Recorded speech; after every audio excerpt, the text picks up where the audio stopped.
usap tayong tatlo kasi we care about people who appear sa show. I mean, ang buhay nyo matters to us. So, hindi to mapagbati lang o mabigyan lang kayo ng legal advice. Having said that, pagka malalim yung sugat, hindi isang araw lang gagaling yan. Opo. Diba? So, nanay, kasi bago ka pumasok, tinanong ko kay Joanne, ano bang gusto mo? But sa isang salita, ang gusto niya sa maayos na. Opo. Ang sabi naman ni nanay, nung naghingi ka ng sorry, umuo siya, pero wag nang maulit daw. Umpisahan ko na lang ganito, Joanna, kung may mali man si Nanay Medi, kaya mo bang tanggapin na siya nanay? Kasi naman po, sa tulad ko, kuya, na makipakula ako magkulang. Gusto ko po gano'n nanay. At gusto mo siyang maging nanay mo? Opo, yung magtutuwid po pa sa akin sa mga mali ko, gano'n. Payag ka bang maging anak si Joanna? Opo. Oo. Paano tayo mag-umpisa muli? Gusto ko po ba yung, kuya, yung maramdaman ko po talagang importante sa tao, yung magmahala, di po ba? Magkasundo, yung pag mayroong mga problema, pag-usapan. Tama ba ako na isang ugat ng hindi pagkakasundo ay yung kahirapan? Kasi sabi ni nanay, parang nakikipag-agawan sa pwesto. Isa na po yun. Pero pag nagkapera ka naman, sinashare mo naman kasi yung bahay naman, kay nanay yung bahay, Opo, tama ba? sa kanila po. So, ibig sabihin, hindi naman niya pinagkakait. Kasi pag pinaalis kayo lahat, pwedeng iparenta ni nanay yung ibang kwarto, kikita din siya ng mas malaki. Di ba? Opo. So, ibig sabihin, hindi mo naman masabing nagsuswapang si nanay. Di ba? Tapos sila naman, nay, siyempre, gusto lang naman kumita dahil may anak din. Gusto ko lumaki kita nyo. So, gusto namin sa show makatulong sa inyo, pati sa pangkabuhayan. Kaya lang, ayoko naman kasi na parang ang lumabas. Naintindihan ko na hindi pera ang pinaglalabanan nyo. It's more of yung dahil sa kahirapan, nagkakaroon kayo ng hindi pagkakaunawaan. Ang problema, nawawalan ng boundary. Kung gusto mo talagang makipagbate, kailangan may cut-off. Ibig sabihin, puputulin mo na, wag ko munang iisipin lahat ng nakaraan, ang titignan ko na yung kaharap. Parang, nay, gusto nyo ang respeto bilang nanay nandun. So, kaya nyo bang ipangako naman, nay, na kahit anong galit mo sa kanya, wag mo siya sasaktan. Kasi yung salita, mas masakit minsan sa sa sampal. Ang words kasi matters Di ba? So, kung halimbawa, kahit anong galit mo, kung nanay ang tawag mo, nay, kahit anong inis mo, may po ka pa rin, mapapakita kay nanay na respeto mo. Sa dami din naman ng games, Scrabble, chess, kung ano-anong game, kung si nanay na iinis doon kasi tingin niya sugal, baka mapagbibigyan niyo siya na iba na lang ang laruin niyo. Siyempre, wag naman unreasonable yung rules mo, nanay, pero paramdam din naman natin kay nanay na dahil bahay niya yon, di ba, susunod. Pero ikaw na kasi mismo nagsabi, naghanap ka nanay na itama ka. Opo.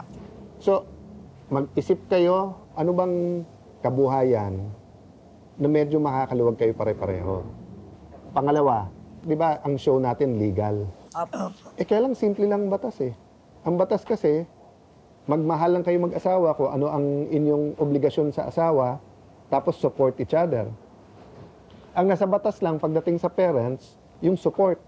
Na pagkakailangan ng suporta ni nanay, susuportahan nyo, kailangan nyo support, susuportahan. Pero wala sa batas ng tao, ang mahalin mo nanay mo. Pero nasa batas ng Diyos yun. Na mahalin ng anak, mahalin ng nanay at tatay.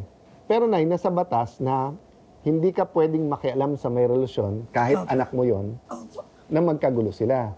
Hindi legal ang pinag-uusapan natin ngayon kung hindi relationship talaga So, anong gusto nyong gawin ni Joanna para bigyan mo siya ng tsansa pa ulit? Pwede ko na rin kung patawarin siya. So, alimbawa kung humingi ka ng sorry, anong gusto mong hingin kay nanay na kahit minsan mapagsabihan ka ganyan, okay lang?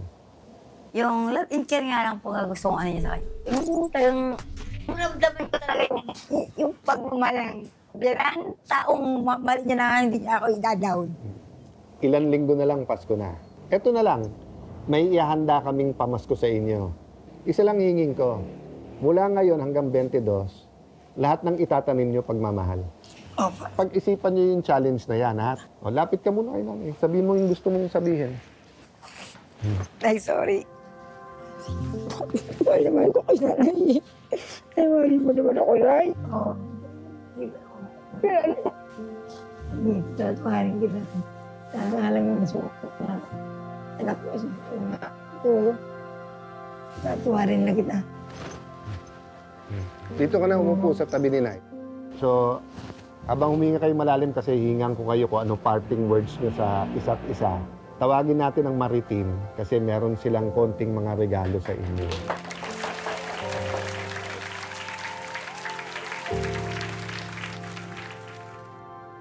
Ang relationship kasi nasa communication yan, di ba? So, bakit mo suot yung Jesus loves you? Kung wala kang relasyon sa Panginoon Jesucristo, hindi mo sasabihin mahal mo eh. Di ba? Kaya tayo nagdadasal eh. Kausap mo eh. Di ba? So kung sasabihin mo, mahal ko si nanay o mahal ako ni nanay, hindi naman tayo nag-uusap. Di ba?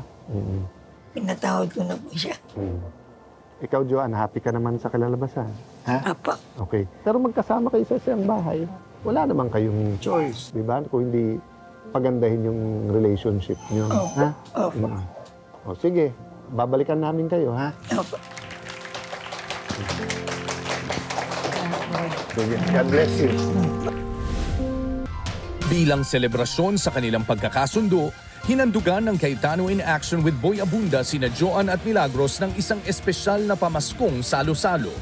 Sa okasyong ito, nagkaroon sila ng mas maraming oras upang mag-usap ng masinsinan at palakasin ang kanilang samahan bilang pamilya. Bilang dagdag na suporta, natanggap din nila ang mga groceries na makakatulong sa pang-araw-araw nilang pangangailangan. At upang mas maging masagana ang kanilang Pasko, ipinagkaloob din ng programa ang isang negosyong pangkabuhayan bilang panimula para sa kanilang mas maayos na kinabukasan. Lord God, sana po makapag-perform kami ng maayos. This we ask through your Son, Jesus Christ. Go, let's go, let's go, let's roll! Let's go! Amen. Sinagtala. Banda ko. Pamilya ko. Ano sa tingin niyo yung purpose niyo sa buhay? Ako hindi ako masyado kilala ng anak ko. Hindi mo ako tunay na anak! Nagmahal lang naman ako. Ayun, na-disgrasya. At hindi ko kaya sabihin sa tatay ko. Kasi may rason kung bakit tayo nandito, di ba? Alam niyo kung bakit? Ano yung mga nakapagpapasaya sa'yo? Yung mga bagay na magaling ka. Yung mga na-enjoy mo at nakakapagbigay sa'yo ng sense of fulfillment. Yan yung purpose mo. Pagsikat ng araw hanggang sa gabi, isang panatig. Pwede siyang maiba, pero hindi siya pwedeng magbago. You can't tell a seed that it cannot be a tree. Ang tawag doon, destiny. Nasaan